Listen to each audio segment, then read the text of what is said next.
आणि आज या ठिकाणी आहे ना 264 हरकतींचा जो विषय होता, परंतु प्रत्यक्षात ते सिद्ध झालं की 3642 हरकती आहेत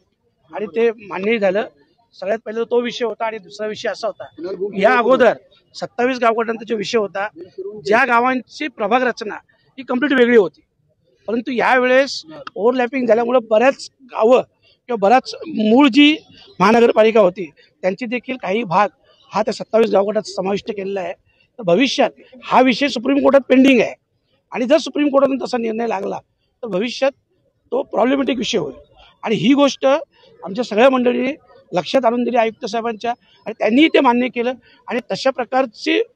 प्रोसिजर किंवा तशा प्रकारचं हे निवडणूक आयोगाला ते देतील अशा प्रकारचे त्यांनी शब्द देखील दिला। ह्यावर त्यांनी मान्य केलं ते झालेलं आहे, ते चुकीचं झालेलं आहे आणि तशा प्रकारचं ते निवडणूक आयोगाला पत्र देखील देणार आणि कळवणार देखील।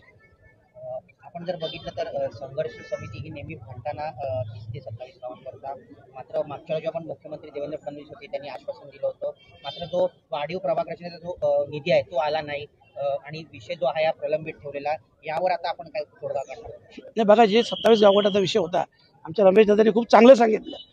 का ऑलरेडी त्यांना ज्या हव्या असलेल्या सोयीसुविधा ह्या मिळत नव्हत्या, अगोदरही मिळाल्या नाही, आताही मिळत नाही आणि त्यामुळे साहजिकच त्यांच्या सगळ्यांची इच्छा आहे की आम्हाला ह्या महानगरपालिकेपासून दूर ठेवा, वेगळं करा, आमची वेगळी महानगरपालिका बनवा ना, ही त्यांची मागणी आहे, ही रास्त मागणी आहे।